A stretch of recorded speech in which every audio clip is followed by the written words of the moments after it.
Hey folks, we're back to the SRX project and got our Cloy's timing chain kit. And the one I got came with the idler gears and also the crank gear. And then obviously with your tensioners and guides and everything like that. But let me show you a couple of things. So we've got everything removed. Really easy. I would say this, if you have some mechanical knowledge, you'll be able to do this project with the engine in the car, like I said in the video right before this. But yeah, I would say the hardest part about it is make sure you have a 3-jaw purler to get off the crank pulley down there, or the harmonic damper, as you call it. You're going to need a pretty long one to get in there and come in through this way to get to it, okay? The other thing is there's 2 bolts right back here where my flashlight is kind of shining, right above the power steering pump on the timing cover. And you're gonna need a ladder and a step stool and some calisthenics to get back in there. Those are some fun bolts to get out. Those 2, other than that, everything else is pretty easy. But here's the timing chain itself. Let me set this. I think that's enough light for you. Woo, look at that chain. Shika, shika, shika, shika. Look at that. That's a good inch of play. And I've got it in stage 2. So that's the one to correctly adjust right now. So this one will be tight, like a bicycle chain, see? And if I get under there and I put it back to stage 1, this will tighten up and that one will be loose. But I was looking at the timing marks, and if I am correct, it has jumped about a sprocket. You can see that? Woo, buddy, look at that. There's the timing mark up there, that orange link. And there's the, see where the L is? And then if you look underneath the chain link, there's a little kind of dot. That's the timing dot. And that should be 1 over here lined up with this orange line. And then same thing on the front one. I can't get my phone down in there. Sorry about that. But over here, we can see the exact same thing. There is the timing mark line. And 1, 2 before we get back to the little timing mark on the phaser itself. Now, I've got the tools on the cams. This one's flat, that one's kind of angled back, and they slid on there perfectly with the dot on the timing around the crankshaft there. Oh, you can see it lined up at about the 5 o'clock, see? Right there on the oil pump and then the crank. So everything's lined up. It's just I came up here and I checked this and I was like, what is going on? And man, that's a lot of play. So glad we're doing it. The other thing to check is look at how far that tensioner is out. I can almost put my entire finger in there. That should be not that far out. I mean, that's good and worn.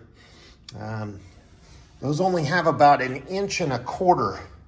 And, considering my finger's about 3/4 inch or more, that is well towards the point of being worn. Now, once we get all those, all the guides off of there, we'll take a look at those, obviously. But look at this. This is a typical 3.6 engine, Cadillac, GM, Camaro, what have you. It's always the left bank. They call it left because if you're sitting in the car, this would be your left bank. Okay, so rotate it 90 degrees. And then this is the front of the engine. Look at how clean the left bank is. And then if you come back here to the right bank, look at how dirty it is. It's all just, and this goes back to that, that PCV system that wasn't designed appropriately from the factory. So come with me and we will look at, let me move, the timing cover looks real good. There's just a little bit of that But look at this. There's your left bank, or excuse me, there's your right bank valve cover. See how dirty it is? And look how nice and clean this one is, with the exception of back here where the fuel pump drive is. Isn't that crazy how they designed that? So my understanding with the new gaskets, the valve cover gaskets, let me see, where's the other one? These, right?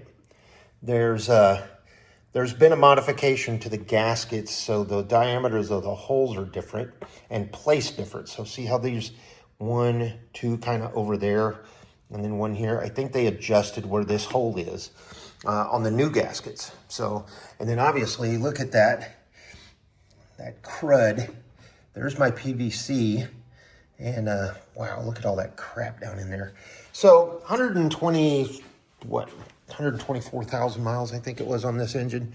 Not too bad.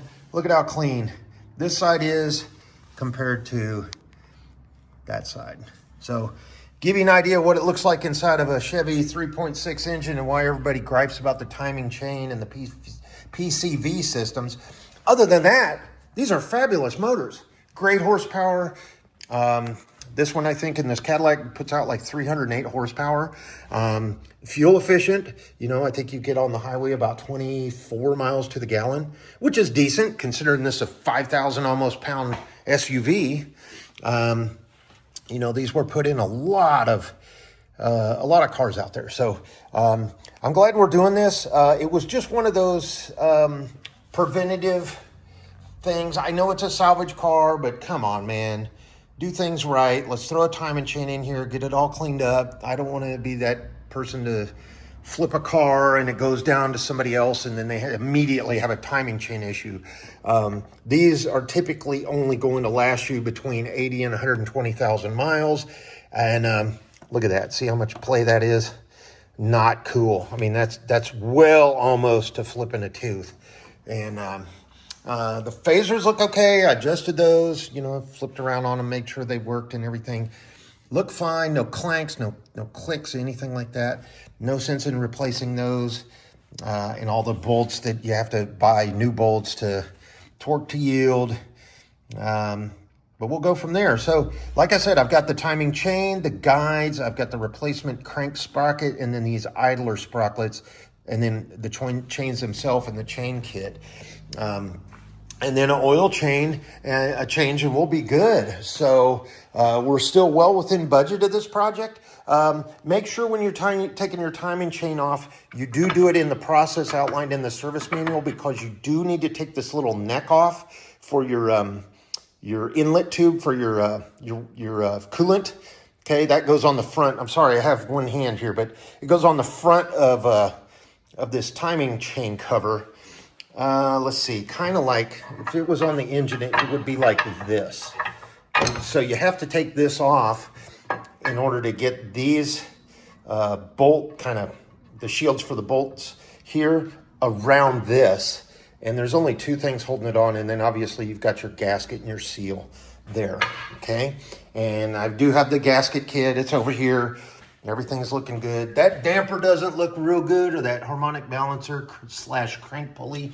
But we're going to go ahead and reuse that. And then the Vanos is what they call them, the valve adjustment solenoids.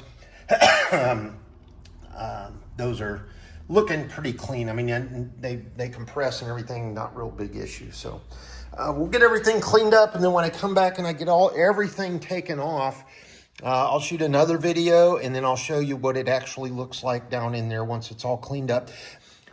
The other thing that I noticed that I'm going to do is I'm going to cram a good, I like to use these potato sack rags you can get off of Amazon, like 20 for like $8. And they don't leave a bunch of lint around. You know, I've started using those because of how much they soak up, and also again, they don't leave a bunch of lint. And then where I use the terry cloth is, or excuse me, not the terry, the microfiber cloth is where I need to soak something up really quick. And obviously that when that coolant came out of there, I used that. But back to what I was saying, I'm going to take a potato sack and a rag, and I'm going to cram it down in here, because when we go to clean off all of this sealant right here, it's gonna fall down, and I guarantee it'll go right in that oil pump. And then obviously we got our oil pickup down there and our oil pickup screen. And I don't wanna create more issues just by trying to do preventative maintenance and then turn around and dump a bunch of gasket scrapings, if you will.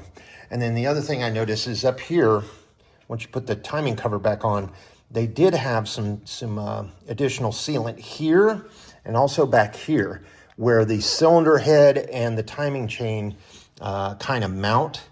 Not the cylinder head and the timing chain. The valve covers and the timing chain cover come together. So see that little goop of stuff right there? You can see my finger. I'd probably get it out of the way, but it's right here, okay? That's from the factory. And then look at this. See that factory crud where it's all just kind of gooped around in there? All that's got to come off. Otherwise, that's going to chip off and get down into that engine. And we're going to use some good Permatex Right Stuff. I swear by that stuff now. I like the gray. They make it in black, but that will work on pretty much any engine you're working off. It's got good temp range. I think it goes all the way up to almost 700 degrees. So if your engine gets to 700 degrees, you're probably going to have to use something else other than that. But since these run in the 100 to 250 range, you know, and very hot, depending on your, if you've got an engine with, you know, turbochargers or whatever, that Permatex Right Stuff is the right stuff to use. And obviously it's pretty reasonable and pretty affordable. And the other thing is when you let your engine set for a long time, what happens is you start to get this surface rust on all of your valve guides and or your valve components in here, your cam lobes and your just anywhere where it just sits. You know, you get that water and that condensation in there. And of course, that's not good because obviously that is all gonna just flake off and go right back down into your engine. So make sure you're starting your engines every once in a while. I was always taught that at least once a month, go out there, start your car, get it up to operating temperature. And okay, let it idle for a while. Not real cool, but rev the engine a little bit, get that oil circulating, burn off some of that condensation in the engine, and then much better to drive it. But if all you can do is just start your engine every once in a while, once a month is good. Get it up to operational temperature, check the gauges and everything like that, and then you can put it back in storage for a little while. So, but there we go. That's what it looks like inside, folks. Pretty clean motor. I'll tell you what, I'm glad we're doing this. And Duplo Blocks project. I mean, if you're anywhere mechanically inclined, go ahead and try this out. You'll be able to do it. If you see these salvage vehicles out there with these 3.6 engines in them, don't get scared away.